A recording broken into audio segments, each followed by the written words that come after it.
Hi everyone and welcome back to Quick Anatomy. In today's video I'm going to be talking about ultrasound.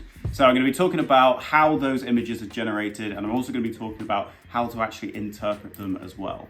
And I'm going to do it using a Yule Log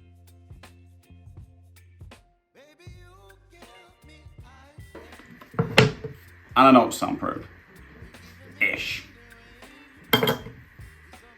So firstly, how are ultrasound images actually generated? Now the first sort of question I think is, well, what is ultrasound? Ultrasound is essentially just a beam of sound that comes out the end of the ultrasound probe. It's above what humans can actually hear, and that's why you don't tend to notice it. Now the images that you see on an ultrasound screen are generated by how much of that sound actually bounces back. And the amount of sound that actually bounces back is determined by the density of the structures you're pointing at. And what I mean by that is, essentially, if we have a dense structure here, so this could be something like bone, and we have another structure that's, well, not very dense. This could be something like maybe blood or fluid. Depending on the density, it will determine what color shows up on the ultrasound screen. Now, just to note, there is a thin sort of medium density rim traveling around that non-dense structure, and there's more on that a bit later. And so here we have that ultrasound beam coming out from the ultrasound probe. Firstly, let's focus on the dense structure. So when the sound hits that dense structure, very, very little sound will pass through it. Almost all of it is actually just going to be reflected right back to the probe. Now, how would this show up on the ultrasound screen? Well, it would show up a little bit like this. Now, you're probably wondering why it looks like that. Essentially, as barely any of the sound can get through the surface that it's arriving at, the sort of top of the circle, the ultrasound doesn't actually know what the structure looks like beyond there, because most of the sound has travelled back. And so it sort of leaves this semi-lunar sort of shape. And so this is what it would look like on an ultrasound screen.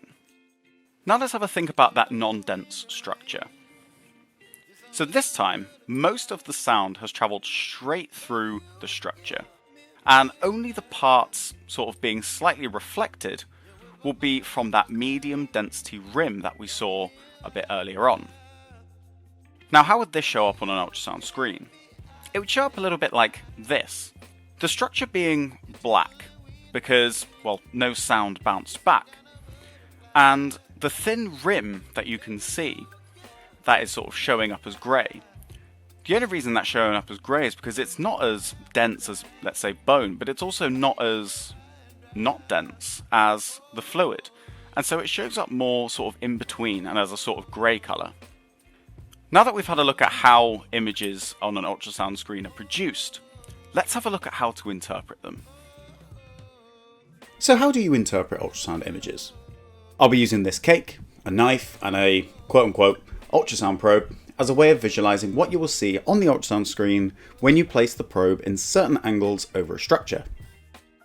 So first, if we place the probe on the cake like this, you are essentially cutting the cake in this plane. So let's cut it and see what it looks like. As you can see, the ultrasound screen would show the swirly pattern of the cake in this orientation.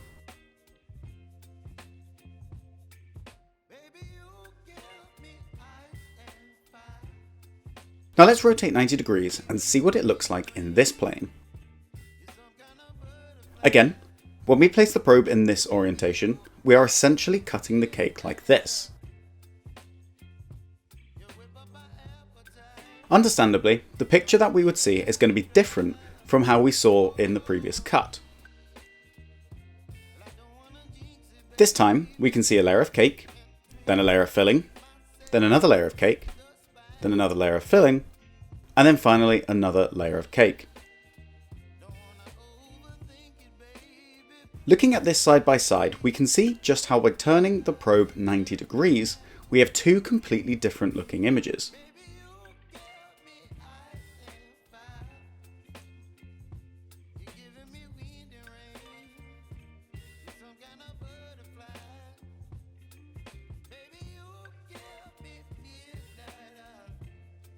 So to summarise, Slicing the cake in this direction would produce a picture like this.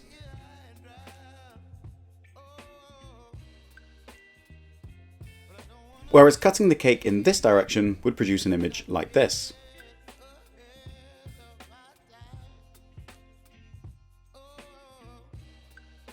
Thank you everyone for watching this video. I hope you found it helpful, and I will see you in the next one.